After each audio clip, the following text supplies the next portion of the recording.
Let's jump right into this explainer and absolutely demystify what I like to call the ultimate balancing act in fintech right now. We're talking about building an AI-powered merchant cash advance platform from the ground up for the year 2026. So picture this. On one hand, you've got this intense, industry-wide obsession with unparalleled predictive accuracy, right? You want to fund the great merchants and completely avoid the risky ones. But on the other hand, there is this absolute, non-negotiable need for strict regulatory explainability. Basically, you have to tell regulators exactly why you made a decision. No excuses. So today, we're going to unpack exactly how modern financial institutions are resolving this massive tension. Now, if you're wondering why the entire industry is so hyper-focused on this, well, look no further than the ROI. Modern AI systems are literally slashing loan processing times by a massive 40%. But get this, it doesn't just stop at speed. They're simultaneously dropping default rates by 25% compared to traditional methods. I mean, that is a massive win-win that is completely reshaping how credit and specifically merchant cash advances are issued today. To do this right, we're going to treat this build like a literal construction project. We'll walk through the blueprint in 6 sections: the AI underwriting revolution, foundation, policy and data, core, models and NLP, the AI decision engine, guardrails, compliance and logging, and finally, integration, testing, and launch. Let's kick things off with Section 1, the AI underwriting revolution. Let's look at why traditional underwriting just doesn't cut it anymore for modern digital lending. Let's be real here. Traditional underwriters are completely bogged down by manual friction. The stats show they waste 30 to 40% of their day on administrative chores instead of actually evaluating risk. By automating the grueling data entry and verification, lenders aren't replacing humans at all. Actually, they are liberating them. They free up their absolute top talent to focus on complex edge cases and building real relationships. And the result? A massive 42% reduction in operational costs. Moving on to Section 2, Foundation, Policy, and Data. Okay, you definitely can't build a smart AI on a messy foundation, right? So step 1 of our 8-step process is easily the most overlooked part, but it is absolutely critical. You must explicitly document your risk thresholds first, so the AI actually has a rulebook. What's your minimum score? What triggers an auto-reject? Once those rules are locked in tight, step 2 is gathering and cleaning your historical data. And crucially, you have to fix imbalanced data. In the real world, you usually have way more good loans than defaults. So data scientists use techniques like SMOTE, which stands for Synthetic Minority Oversampling Technique, to balance out those minority classes. This makes absolutely sure the AI is sensitive enough to actually spot those high-risk borrowers. Now, this is where the data prep gets super fascinating. Innovators in the space, like Revolut, for instance, are using something called Deep Feature Synthesis, or DFS. This automatically engineers predictive features from complex relational data. Instead of a human just guessing which data points matter, DFS might automatically calculate exactly how many times a merchant's daily deposits drop below a certain threshold. It builds massive predictive power using completely transparent math, which brilliantly avoids the whole black box problem right out of the gate. And this right here brilliantly illustrates the massive global push for alternative data. When we look at the data types used across different jurisdictions, things like behavioral data and public records are just becoming the new standard. Take the Argentine company Findo, for example. They're analyzing over 10,000 real-time cell phone data points. They're looking at inferred income and behavioral patterns to confidently score underserved applicants who legacy systems would have just instantly auto-rejected. Next up, Section 3, Core, Models and NLP. So wiring up the actual core of the operation is where we confront our biggest technological hurdles.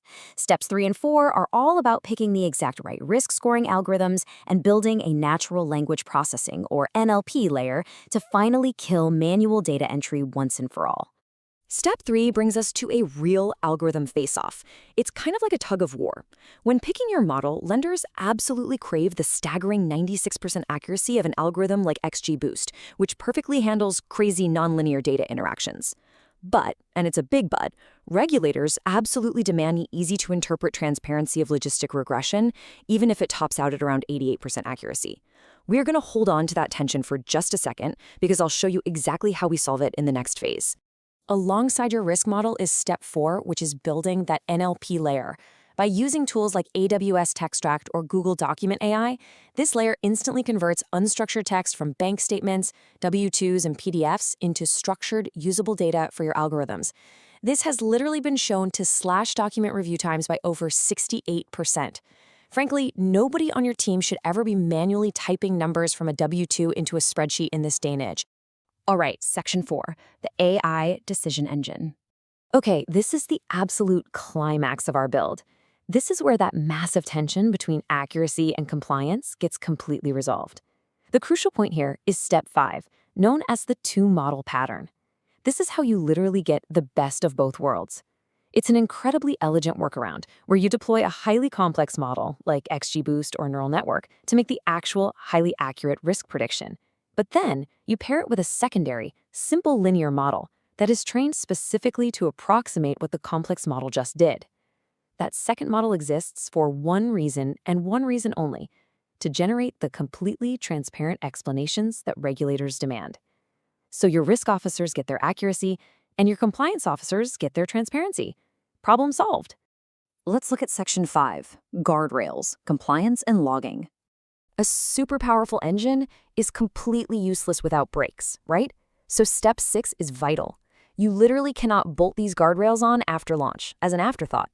In the US, laws like the Equal Credit Opportunity Act, or ECOA, and globally regulations like GDPR require very specific reasons for adverse actions. You can't just tell a merchant, well, the AI said no. You absolutely must design systems that adhere to the National Institute of Standards and Technology, or NIST, explainability principles right from day one.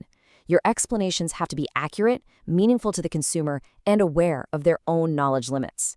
And to actually prove this compliance, you are required to implement immutable audit logs. Basically, this means capturing every single data input, the exact model version that was active at that precise millisecond, and the final generated decision. And you have to lock it all down for a 7-year regulatory retention period. This just ensures that if an auditor knocks on your door years later, you can recreate the exact conditions of any lending decision perfectly, down to the letter. Finally, section 6, integration, testing, and launch. We have reached the final stretch of our construction project, folks. Step 7 is where the rubber really meets the road. A production-grade platform isn't just one app floating in isolation. You're connecting a Python or Java backend that hosts your machine learning models to your cloud document processors, and critical APIs like Plaid for real-time bank data and Experian for credit scores. Crucially, you have to pipe all this modern intelligence seamlessly back into your legacy loan origination software, or LOS, without completely breaking your existing workflows. Before you even think about launching in step 8, you have to run some incredibly rigorous tests. You aren't just checking if the code compiles here. You are testing for population drift to see if the real-world data has actually changed since you originally trained the model. Even more importantly, you absolutely must test for algorithmic bias to ensure your model isn't unfairly penalizing specific demographics.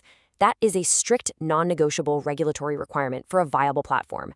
Launching is really just the beginning. Continuous monitoring is the actual job. As these sophisticated 8-step AI underwriting engines become so deeply embedded in our financial infrastructure, they are definitely unlocking incredible efficiency and expanding access to capital for small businesses. But it leaves us with this really provocative thought to consider as you go out and design your own platforms. When an AI makes the final, definitive call on someone's financial future, whether a merchant can literally keep their doors open or not, who is truly accountable? Is it the data scientist, the risk officer, or the algorithm itself? Definitely think about that as you build. Thanks so much for joining me for this explainer, and I'll catch you next time.